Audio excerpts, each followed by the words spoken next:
we are going to go over recording on demand sessions. This is our very first presenter training. On the call from GCSHE today, we have myself. I'm the Education Programs Manager, and also Erin. Erin is my colleague. She's the Conference and Events Manager. So I am the main point of contact for all the presenters, and Erin is in charge with everything that has to do with our virtual platform management. So both of us will be helping you out if you have any questions between now and the conference. And to reach us, you can use education@gshe.org to contact both of us. Today, we'll have a couple of updates, general GCSHE updates. We'll go over some specific presenter information. We'll also talk about on-demand sessions. So preparing your presentation, your slides, how to record, a couple of best practices, and then also review next steps for presenters. So let's get started with the updates. So the first update that we have is our upcoming presentation for presenters, so presenter sessions. Erin, would you mind moving to the next slide? Okay, so all of this information is also on our presenter details page, and I am gonna share the link directly with you in the chat now. But if you're also presenting a live session or a networking meeting, we invite you to join us in 4 weeks at the second presenter training, and we'll have a last one in about 8 weeks from today. That's sort of like an office hours for presenters, so we'll be available to answer any questions you may have at that time, closer to the conference. And another update is our emerging issues call for proposals. This is a supplementary call for proposals that is open now. It closes on August 20th, and we are looking for submissions mainly for live sessions, but some sessions may also be accepted as on-demand sessions. And we're looking specifically for proposals that address racial justice, campus reopenings, resilience in the face of climate change through this supplementary emerging issues call. Also, if you are interested in submitting a networking meeting, that can also be submitted through this call for proposals. Another update that we have is the presenter details page that I mentioned earlier. It is live now. It includes the deadlines for presenters that we will also go over in a couple of slides. It includes also links to sign up for the next presenter trainings. The recording of today's session will also be uploaded there. And we have a presenter toolkit in the works that will be posted from this page in the next couple of weeks.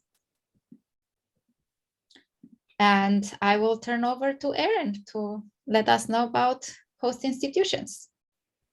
So hopefully most of you have heard about this already, but if not, we're going to use a little bit of time just to mention the best deal that we offer for GCSHE. We are offering 2 different packages to become host institutions. There is an unlimited registration package and a capped registration package. Basically, by purchasing these, you will have the option to either have an unlimited number of registrations from your current students, faculty, and staff, or a capped registration of 200. But this is a way to really engage your entire campus with GCSHE, to share all of this information, to bring students into the sustainability fold and really boost up your sustainability program and increase that engagement level on your campus. If you do the unlimited registration, you also have an option to share an on-demand tour or session at the conference, such as one that would be talking about your sustainability program, degree offerings, or just the really cool stuff that you're doing on campus around sustainability. So this is a great way for presenters to get a free registration if you can convince your institution to go this route, and just a really good way to engage the campus as a whole. All right, we're going to move on into presenter information. So first up, I hope most of you have seen our new conference platform, FeedLoop. We are really excited about this. It's got a much more improved attendee and presenter experience. Everything will be done within the platform. So, we'll be using Zoom, but it will be integrated for the live sessions. We'll be able to host all these on-demand videos on there. It'll just really make it easier and more streamlined for everyone to access and engage with one another. You should have received your speaker portal invite on July 28th. If you had not responded to it, we sent a second copy on July 22nd. Double check your spam folder. It's coming from noreply@feedloop.com. And I'm just going to pull up what this looks like really quickly here. So this is my sample speaker portal. So as you can see, we've got all kinds of event details, links to all of the different key dates that you have coming up as presenters, some extra instructions that we have available. You'll be able to go down to your sessions and see which sessions you have. I'm just currently on a test session, but your session title would be here. You can see who your co-speakers are. I don't have any co-speakers for my test session, but this is a good way to be able to check that. Make sure the right people are listed on your session with you. And my favorite part is these assigned tasks. This just kind of walks you through all the key elements of setting up your session, your speaker profile, all of the key elements that we need people to complete before we get to the conference date. So you'll see here, you can just go down here, finalize session information. That means just confirming that your title is correct, the topics are correct, that sort of thing. And if you do need to make changes, we'll touch on that here in a few minutes here. Registering, obviously, updating your profile, uploading a profile picture so people know who you are, sharing presentation materials, any copies of PDFs of slide decks, any handouts or informational brochures that you would like to share, and then for on-demand presenters, uploading the video recording. So this is just a really quick and easy way to see what you still need to do. You could mark it off, and then you have that fun of checking off check boxes. That's somebody who is very type A oriented like I am. It's very satisfying to be able to cross things off your list. Right. I'm going to go back to this here. The next piece is, like I said, we've gone through the FeedLoop tasks previously. This just kind of outlines them in a little bit more detail. We also include the form here if you do need to make any changes to your session. In the past, we've done a lot of this over email, and it just gets kind of confusing sometimes. So we've got a real simple form that'll let you know if you need to swap a presenter, remove a presenter, change your title, change your categories, anything like that. So you can go to that form if you have any changes that are needed, and that will let Dinah and I know what we need to do. Just to make sure that we've had a couple questions around this. We do require presenters to register. So the way the new system works, we have a new registration platform as well this year. So you can go actually just to our website. It's all embedded now. You'll want to make sure to select the presenter category. And as you get through to the end of the session, I'm not going to walk through all of it. Of your registration section, you'll fill in all the questions and so forth. You'll want to use this access code. It'll pop up when you select a presenter ticket. You will not be able to purchase it without entering this access code.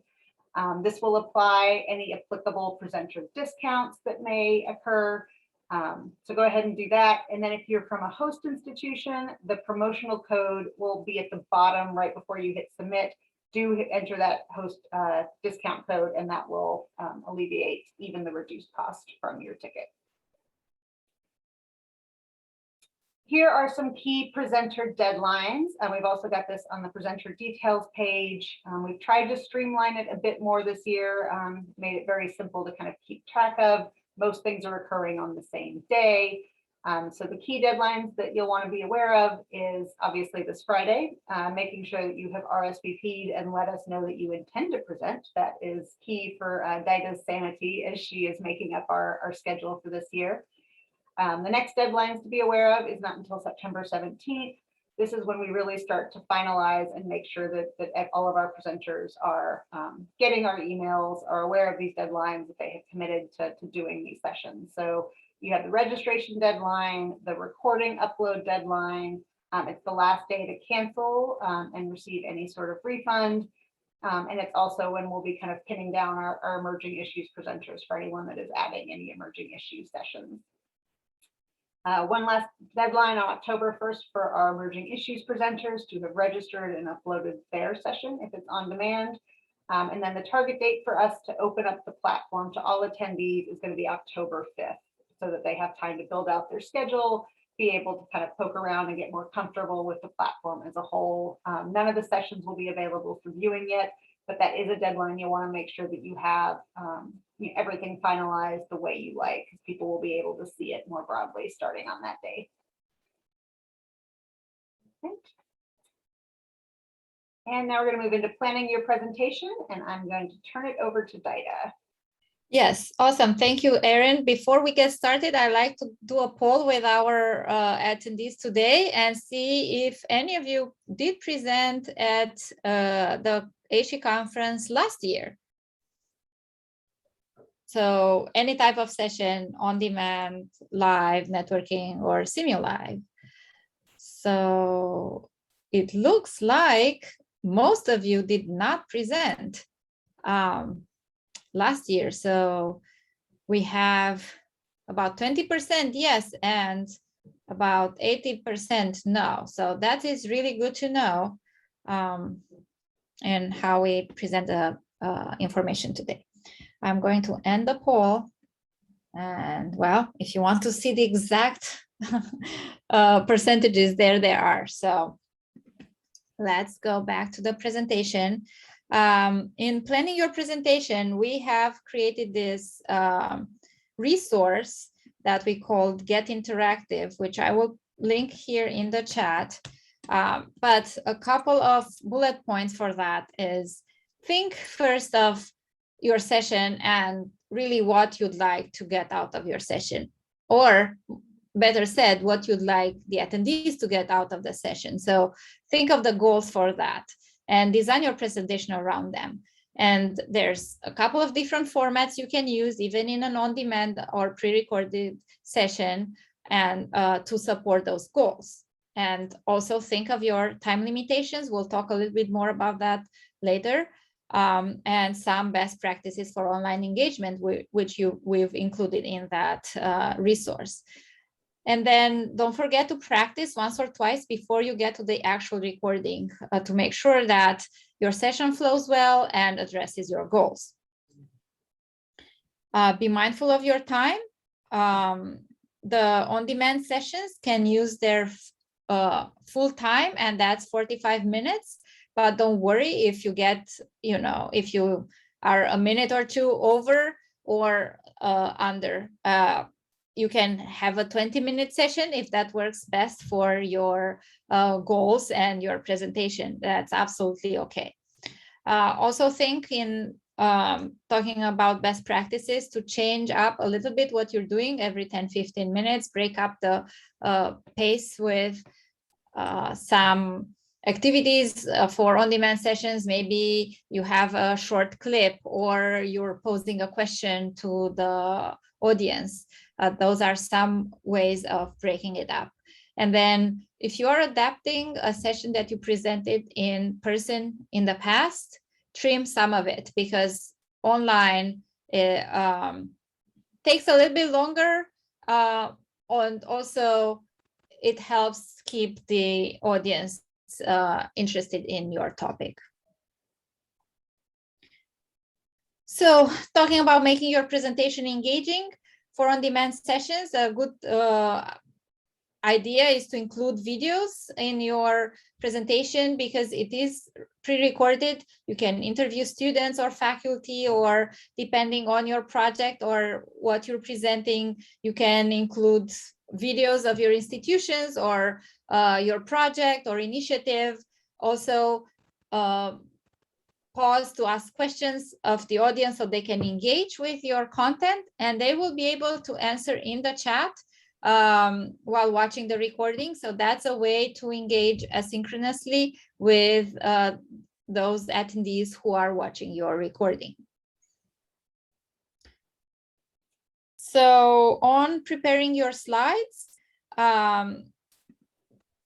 please use a widescreen format. So the layout is 16:9. The one that's X'd out is 4:3, so don't use that layout. Also, don't overwhelm your slides with text and data. I think this is by now standard best practices for creating your slides, but be mindful of that. And we do have some template slides that you can use for the first couple of slides, and we'll go over that. And those templates are available in the speaker portal. It's a good practice to start with a biography slide. So make sure you introduce yourself and speak a little bit about yourself. We say brag a little, don't be afraid to share something fun about yourselves and your co-presenters, if you have more than one presenters. Also, leave room on your slides. Think of where your webcam will show up. Usually it's in the upper right corner. So when you're creating your slides, make sure you're not adding important information in that part of the slide. And if there's multiple presenters, think of the entire right side that will be taken up by the videos. If you have multiple presenters, please combine your slide deck. And also think of who will be advancing the slide, who will be sharing the screen. Also a good idea to have a short script of who talks when. All right, so here I will turn over again to Erin. Do you want to do the second poll, Ida? Oh yes, let's do the second poll. So our second poll is a question about presenting an on-demand session. So are you new to this type of format, or have you presented before a pre-recorded session?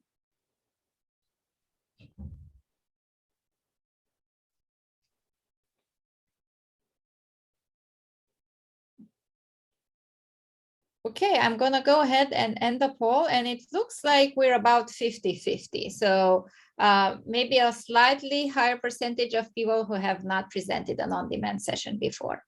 So if you have, we are also looking at you to maybe provide some tips or, lesson learned from presenting an on-demand session. So feel free to put those in the chat, or we can review them when we get to the end of our presentation. Thanks, Ida. So moving on to the preparing to record piece. We typically recommend Zoom. It's the one we know better. It's the one we have much more connection on the ins and outs. There are dozens of recording software out there. Zoom is the one that Ida and I have really honed in on. So we recommend Zoom because if you run into trouble or have questions about how to utilize some of the features, we're going to be much more able to assist and provide technological assistance, whereas we're not as skilled on other platforms. So if you're still trying to figure out what your preferred platform is, we recommend creating a Zoom free account. Recommended hardware as you kind of get ready to present. Earbuds with built-in microphone or a USB microphone. Sometimes they're okay with cell phones and speakerphones, but definitely test it out if you have to. Make sure the quality is clear and make sure you're not getting that annoying feedback that happens sometimes where the speaker is picking up both the audio, the input and the output of you speaking. That can get very muddled very quickly. I definitely recommend a hardwired internet connection. More and more of us are using Wi-Fi for people that are still working remotely, at least some of the time. So that hardwired internet is going to give you the best quality. And ideally, you'll need a webcam. We would really love to see all of our presenters' faces when they are presenting. It's hard enough to engage virtually. We want to make sure that we have those personal elements in your presentation when possible. As you get ready to record, make sure to quit and silence any unnecessary programs that you might have running in the background. It's amazing how many little pop-up notifications or soundings or that your computer will decide it needs to run an update right now. So just double check all of those things before you go into recording. Otherwise, you're pretty much guaranteed through Murphy's Law to have one of those pop up when you're in the middle of it. Video format requirements. We're pretty open to all of these different formats. The one piece we do want to recommend is making sure that the video size is 2 gigabytes or less. My hardwired internet will appreciate that, as we will be uploading this on the back end. Smaller file sizes are easier to load, and the playback will be quicker and smoother for your audience. So if you can keep those down without losing quality, the smaller sizes are easier. Now, just a couple of points on your physical setup. One thing I always recommend is do a short either photograph or short recording in the space where you plan to record. It's amazing how often you don't realize what's behind you until you end up seeing yourself on camera. Just take a picture and make sure that whatever's behind you is something you'd be happy showing to, thousands of people at our GCSHE conference. So nothing that's going to be polarizing or embarrassing. Just take a quick shot. If possible, make sure your space is uncluttered. And we are a sustainability organization, so throwing in a plant or two is not bad either. All right, next piece is lighting. Ideally, you want to make sure that you have lights behind your webcam so it will illuminate your face so you're not in shadow. If you have the possibility, you're going to look your best if you actually have 2 lights, one to either side. That's going to ensure that you're evenly lit and showing up well on camera. And may I intervene here and say, do what Erin said and not how I am looking today, because my lighting is not the best today, and it's just the setup of where I am presenting from today. But if we are to compare Erin's lighting and mine, go with what Erin did. Likewise, I have a cat that has just decided to come into the back of my video. So on a more formal call, I would certainly make sure to have them locked out of this room. And since it's required with Zoom calls, the cat's name is Fizzgig, because you have to introduce your cat when they come onto camera. All right, so the next point is height. We want to make sure that people feel like you're talking to them and no one wants to be looking up your nose. So make sure your webcam is about even with your eye level or even a little bit higher. This will make sure, like I said, that they have your eyes, you're centered well. So just pop up your laptop on some boxes, or if you have a standing desk, raise it a little higher than normal. That will enhance the ability of feeling like you're talking to people and you're looking them in the eye. Noise, we all, after the last year, know how difficult it can be to record and present, especially if we're not in a traditional office. But if possible, try to control any interruptions and noise that might come into your space, such as closing your door, putting up signs so that kids don't decide to ask you for a snack right in the middle of your recording session. So your cats don't come in and decide that they have to play with the strings on the bottom of your chair. If you're recording and something is happening, we do want to mention that there is a pause feature on the Zoom record. This will basically just stop the recording, and when you unpause, it'll just stitch them together. So if you do think that there's going to be a slightly more prolonged amount of disruption, you can pause it and then come back to recording without having to start all the way over from scratch. This goes back to the height element. Do your best to make sure that you are speaking into the webcam whenever possible. I mean, we all have to refer to notes and look at our slides, certainly, but giving that sense of actually speaking to people will make your presentation much more engaging. If you're going to forget or you're worried that your eyes might wander, I recommend putting a picture of a beloved family member or pet up near your webcam. It just makes you look much happier to be there when you're looking at something you love. And lastly, this is around your wardrobe. We're definitely not trying to tell you what to wear, but we are trying to warn you what not to wear. Stark black and stark white shirts tend to over or underexpose the camera quite a bit, so we avoid that. We recommend avoiding that. And any clothing that has super tight patterns like herringbone or really thin stripes, those will get a weird warp effect on camera.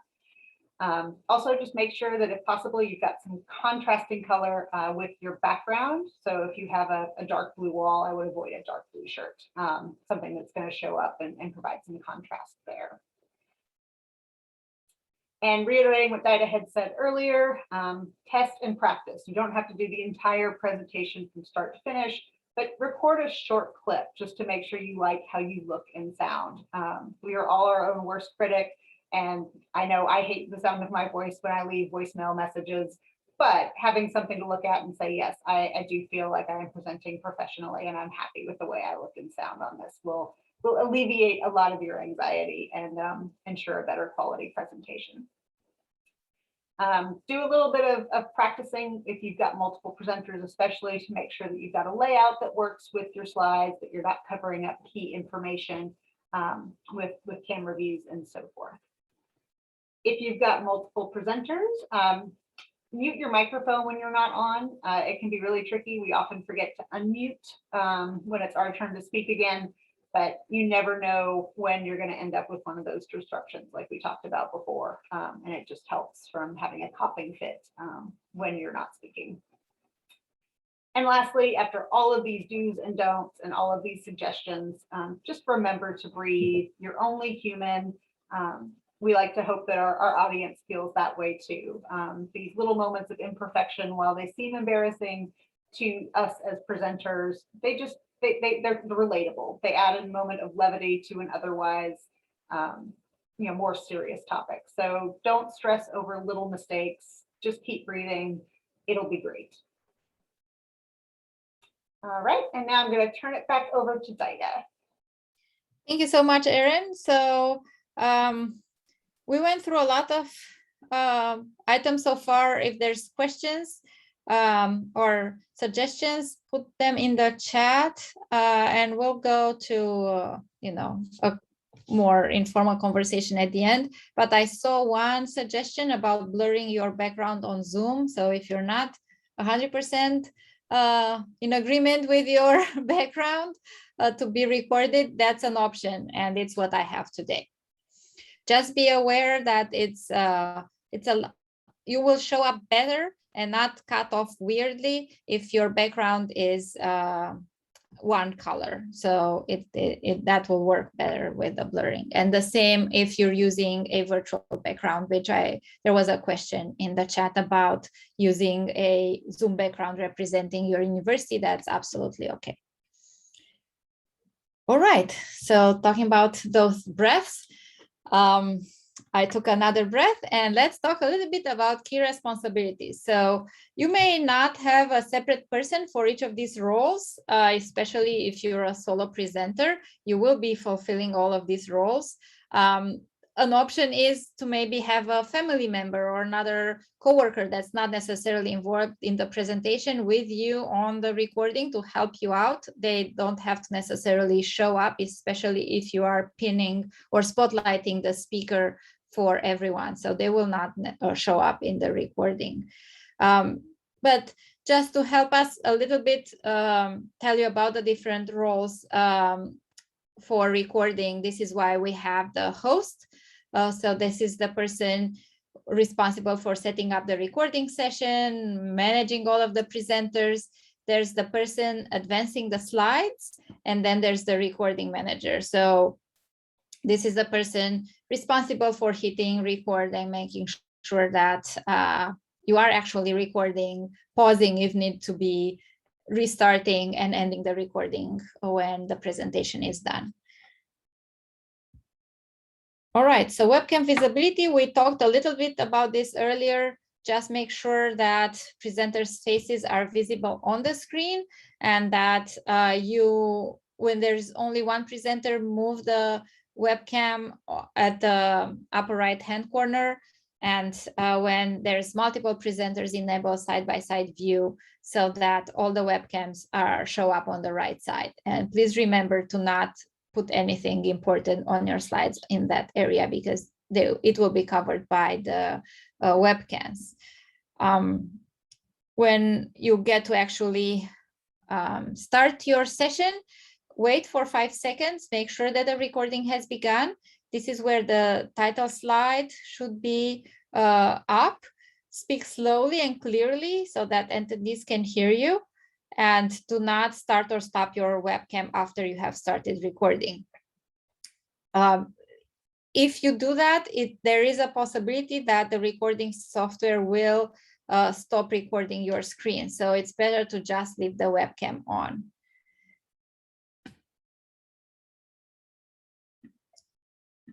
When it's time to end your recording, since this is a on-demand session, you can remind attendees to leave comments or questions in the chat. There can be a synchronous discussion in the chat in the conference platform for on-demand sessions. And we are providing you with a little sample script of how to end your session. This is where the recording manager ends the recording. And just make sure you are, the recording manager lets you know that the recording has ended before you start, I don't know, debriefing after the recording, so that those comments don't show up in the recording. And if that happens, you can edit your recording. So first of all, you should be reviewing the recording, check out that it's the right length, that it did record up to the end. You can hear everyone clearly. Are you happy with the overall quality? You can re-record, of course, but don't be too critical. So just make sure that overall it is looking good. And if you do need to trim and splice it, you can use a video editor. So there are the video editor in Windows or QuickTime on Mac. They are really simple to use. You can trim off the beginning or end of the recording, or you can splice videos. So you can combine 2 or more videos together, or you can cut out a section if it's needed from the middle of your presentation. If you are doing separate recordings for each of the presenters, you should also combine them and provide us with one recording.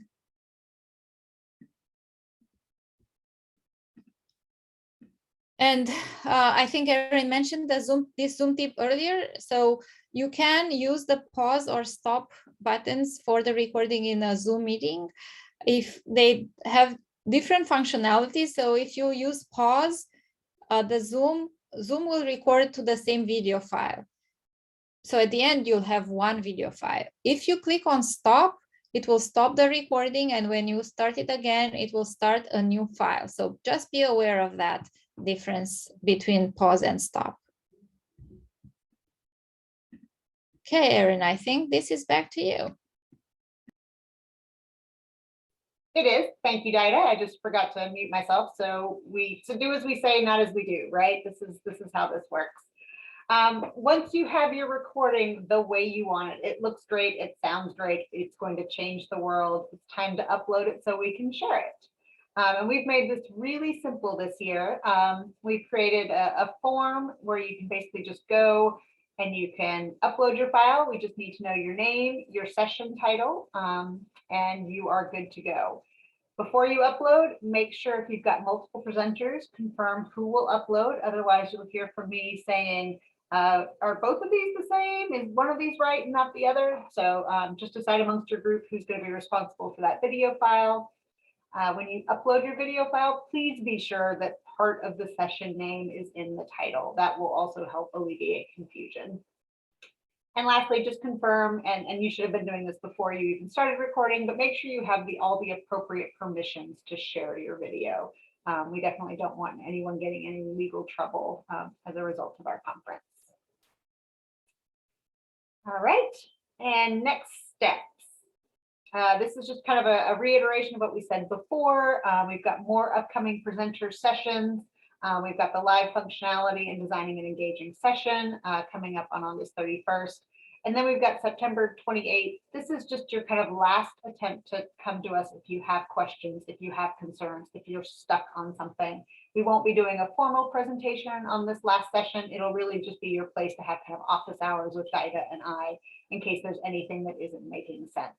So look for that if you want that in-person assistance. Just a reminder about presenter deadlines. Again, this Friday is your next big deadline. Please let us know that you intend to present.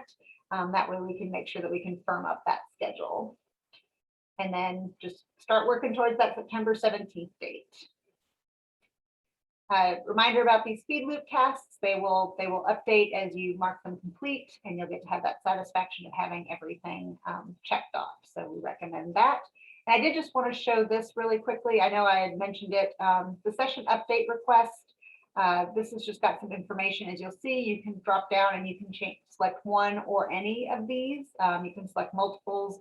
Hopefully you won't need to cancel your session completely, but that is an option. You can remove a presenter, you can add a presenter, you can switch a presenter, you can update your title, your description, your audiences, your session level, or if there's something that hasn't been covered with one of these other options, you can just put in a text here. Diana and I will both get this notification, so we'll make sure that we can update it on our schedule and in the feed loop platform. Okay.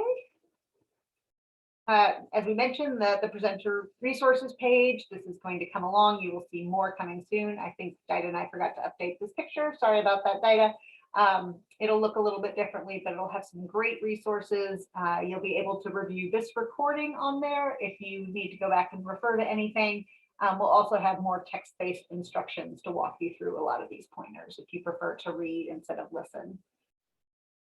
And I think we're at the questions time. So Dida, I have not been looking at chat because I'm screen sharing. Are there any pertinent questions we want to start with? Yes, so there was a question about showing the slide again about beginning the recording and waiting 5 seconds. We can do that. And also the recording of today's session and the slides will be shared on the presenter details page. So you'll have access to these slides as well as the recording in the next couple of days. So Catherine, is this answering your question? Did you have any specific questions about that slide? And you can unmute yourselves, ask questions live. Yes, thank you very much. And just having the title slide visible at that time, I was thinking, I've experimented with this a little bit, and once my title slide is showing and I have full screen for my presentation, I have trouble finding my record button. I mean, I'm sure that's just my technological challenges, but so what I had done is like start the recording with me in the screen and then share screen. But I should somehow figure out how to get the title slide up first before I start the recording. It's not the end of the world either way. Catherine, are you using Zoom to record? Yes. And I'm trying to remember, let's see, we've got this going now, and I know that there is an automatic record option. I think it's Control R. Let me look that up really quickly for you, because I know that there's like a keyboard shortcut that will turn it on, and then you can see down the bottom. I don't know if you all can see my Zoom screen, but it'll show a little red blinking dot in the green line where it says you were screen sharing, that will show that it is recording. Thank you. Yeah, one suggestion is to also just trim the few seconds from the recording. That's also an option. So Erin, we have a question about what will ASHE do differently this year to ensure more people engage with the on-demand sessions? And I will share my take on that. We have a lot fewer sessions. So this year's call for proposals and review was a lot more competitive than in past years. So we have not accepted as many sessions as before. So last year, because we switched from the in-person conference and what used to be the poster session, which had over 200 posters. Last year, I think we had close to 300 on-demand sessions. This year we have about, I think 100, 150 maybe, Erin. So that will also help with more people engaging with one session. So that's one of the things we're doing differently. Also, the platform will be a lot easier to use for on-demand sessions as well, and the chat will be better integrated. We are also, just to highlight this point as well, we've expanded our on-demand viewing time this year. So we know that last year, most of the on-demand viewing time post the live dates of the conference were right in the middle of end of year for so many people trying to get finals put together and papers graded. This year, people will have access to all of the content through December 31st. Not that a whole bunch of people necessarily want to be watching a lot of these while they're on their holiday break, but there will just be a lot bigger window for people to engage and view all of these sessions.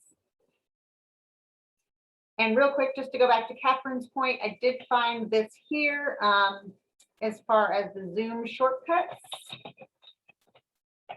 Alt-R will stop and start a local recording, one that's going to save onto your computer. Alt+C is if you have a cloud recording, if you have a paid Zoom account. Amanda, we are still figuring out, Amanda's question was whether the videos will then be in the library on the GCSHE platform. It's something GCSHE has been experimenting and thinking about for a while, is kind of how to best utilize these recordings. So stay tuned. We are thinking and strategizing on the best thing to do with these after the fact. So we'll let everybody know. Oh, and then there's a question from Oriana. Yes. So Oriana is from an institution that is in the process of becoming a host institution. I will double check on that. If you do think that your university or institution is going to become a host institution, please go ahead and RSVP that you plan to present, but hold off on registering. It's just much cleaner and easier across the board if we wait and don't have to worry about processing refunds and things later. And again, you have until September 17th to actually do that registration. And if you are with a host institution, your registration will be free. So hopefully that will help clear up. That is a great question, Connie. How do we tell if our institution is a host organization? So pull up this page here really quickly. And I'm going to share my screen again really quick. So on the GCSHE.org site, if you go to the virtual conference and down here to host institutions, we have a Meet the Host page. So we have all of the logos of host institutions that are coming on. If you think there's a chance your institution is going to be a host and you want to double check, you can just email us at education@gcshe.org.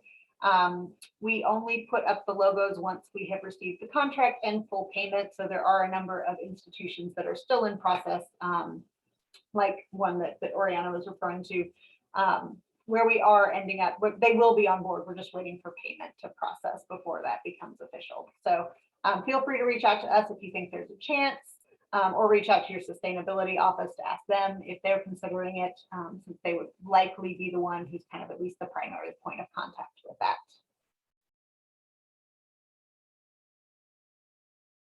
But just to clarify, Ariana, I haven't forgotten you. You're still sitting in my inbox, and I'm checking in every couple of days to see if we've gotten that formalized. So I will definitely get back to you on that shortly. Okay, great. Thank you.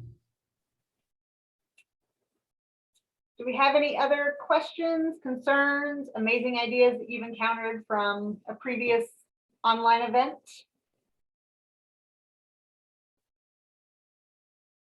All right, well, thank you all for tuning in today. We have a comment from Amanda about more ideas around engagement beyond the chat. Dida, do you have anything you'd want to expound on that with? Well, so if you're thinking engagement with attendees or making your session engaging, On the second one, we do have the next training will be on that. So I recommend that on-demand presenters also attend that session. And that will help with engagement with the attendees.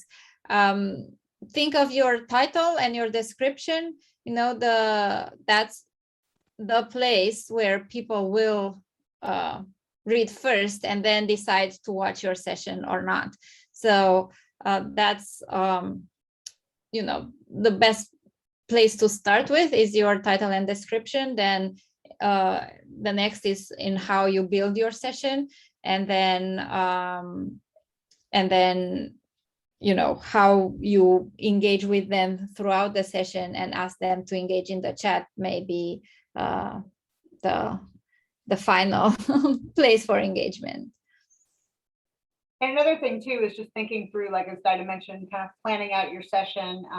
If you've got multiple presenters, you know, switch around pretty frequently. You notice Dinah and I were kind of passing the slides back and forth as we went. Not that this is necessarily the most engaging session, but again, just hearing from different people helps. If you're a solo presenter, one of the things I'd love to see more of is just going around, even with just your cell phone, and doing little video clips of students or faculty or staff on campus and getting them to put in a short clip about the topic that you're discussing, what their experience with it has been.